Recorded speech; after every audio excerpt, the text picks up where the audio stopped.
கூட்டு சொத்துல ஒரே ஒருத்தரோட பங்கை மட்டும் கிஃப்ட் பண்ண முடியுமா? மத்த கோ ஓனர்ஸோடைய கன்சென்ட் தேவை இல்லையா? வாங்க வீடியோக்குள்ள போலாம். உங்க குடும்பத்துல கூட்டு சொத்து இருக்கா? அதுல உங்களுடைய பங்கும் இருக்கா?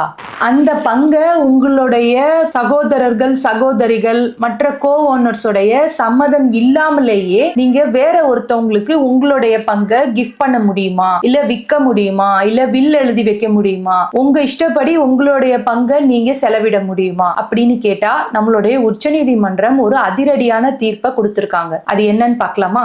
மரகதம் வெர்சஸ் பெரியராஜா அண்ட் அதர்ஸ். இந்த கேஸ்ல நம்மளுடைய இந்தியன் சுப்ரீம் கோர்ட் ஒரு முக்கியமான தீர்ப்பை கொடுத்திருக்காங்க. இந்த கேஸ் வேலூர் டிஸ்ட்ரிக்ட்ல திருப்பத்தூர் தாலுகால ஒரு குடும்ப சொத்தை பத்திய கேஸ். மரகதம் அப்படிங்கிறவங்க அவங்களுடைய தாத்தா 13/12/1990 அன்னைக்கு ஒரு கிஃப்ட் செட்டில்மெண்ட் மூலம் அவங்களுக்கு ஒரு லேண்ட கொடுத்திருக்காரு. சோ அந்த லேண்டோடைய ஃபுல் ஓனர்ஷிப் ரைட்ஸ் என்னோடதுதான் அப்படின்னு சொல்லிட்டு கோர்ட்ல கேஸ் போட்டிருக்காங்க. சோ அதை எதிர்த்து எதிர்மனுதாரர்கள் என்ன சொல்லியிருக்காங்கன்னா, இந்த சொத்து முதல்ல தாத்தாவோட மனைவிக்கு சொந்தமானது. அவங்க இறந்ததுக்கு அப்புறமா அவங்களுடைய கணவருக்கு பாதி பங்கும் அவங்களுடைய மகளுக்கு பாதி பங்கும் இருக்கு அப்படின்னு சொல்லியிருக்காங்க. தாத்தாவால முழு சொத்தையும் கிஃப்ட் பண்ண முடியாது.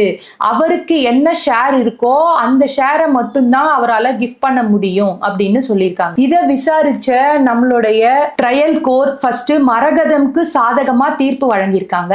அதுக்கப்புறமா ஃபர்ஸ்ட் அப்பல்லட் கோர்ட் அந்த தீர்ப்பை மாத்திருக்காங்க. அதுக்கப்புறமா சென்னை உயர்நீதிமன்றமும் அந்த தீர்ப்பையும் ஏத்துக்கிட்டு அதையே தான் இங்க வலியுறுத்தியும் சொல்லியிருக்காங்க. அது என்னன்னா, ஒரு கோ ஓனருக்கு அவருக்கு அந்த சொத்துல அன்டிவைடட் ஷேர் அதாவது யூடிஎஸ் இருந்தாலும் அந்த சொத்தை அவருடைய விருப்பப்படி அவருடைய பங்கை மட்டும் வேறு யாருக்கு வேணாலும் விற்க செய்யலாம், கிஃப்ட் பண்ணலாம், வில் எழுதி வைக்கலாம், இது எல்லாமே பண்ணலாம் அப்படின்னு சொல்லியிருக்கு. அது மட்டும் இல்லாம மற்ற கோ ஓனர்ஸோடைய சம்மதம் அவங்களுக்கு தேவையில்லை. அவங்களுடைய பங்கை அவங்க என்ன வேணாலும் பண்றதுக்கு அவங்களுடைய விருப்பம் மட்டுமே போதும் அப்படின்னு உச்சநீதிமன்றமும் உயர்நீதிமன்றமும் தீர்ப்பு வழங்கியிருக்காங்க. இங்க பலர் என்ன நினைக்கிறாங்கன்னா, அவங்களுக்கு கிஃப்ட் கிடைச்சிருச்சு, அந்த முழு சொத்தும் அவங்களோடதுதான் அப்படின்னு நினைக்கிறாங்க. அந்த மாதிரியான எண்ணம் முழுக்க முழுக்க தவறான எண்ணம். அவங்களுக்கு யார் மூலமா அந்த சொத்து கிஃப்ட் பண்ணப்பட்டதோ, கிஃப்ட் பண்ணப்பட்டவங்களுக்கு என்ன ஷேர் இருக்கோ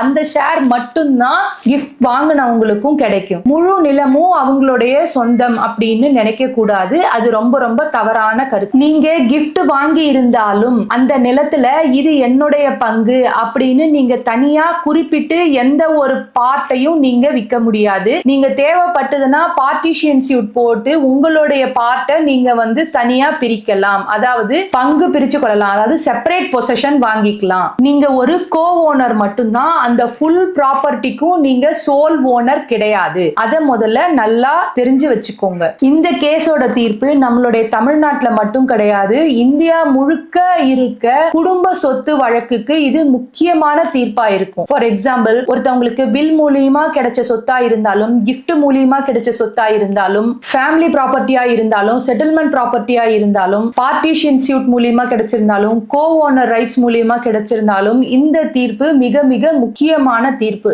இந்த தீர்ப்பு மூலியமா மக்கள் தெரிஞ்சுக்க வேண்டிய முக்கியமான விஷயம் என்னன்னா, கோ ஓனர் தன்னுடைய சொத்தை அன்டிவைடட் ஷேரா இருந்தாலும் அந்த ஷேரை மட்டும் அவங்க வில் எழுதி வைக்கிறதோ, கிஃப்ட் பண்றதோ, செட்டில்மெண்ட் பண்றதோ, சேல் பண்றதோ எது வேணாலும் செய்யலாம். அதுக்கு மத்த ஓனர்ஸோடைய கன்சென்ட் தேவை இல்லை. கிஃப்ட் மூலமா முழு சொத்தும் உங்களுக்கு கிடைக்காது. அன்டிவைடட் ஷேர் மட்டும்தான் உங்களுக்கு கிடைக்கும். உங்களுக்கு செப்பரேட்டா பொசஷன் வேணும்னா நீங்க பார்ட்டிஷன் சூட் ஃபைல் பண்ணி நீங்க உங்களுடைய பங்கை கேட்கலாம். இது எல்லாத்தையும் பொதுமக்கள் நல்லா தெரிஞ்சு வச்சுக்கோங்க.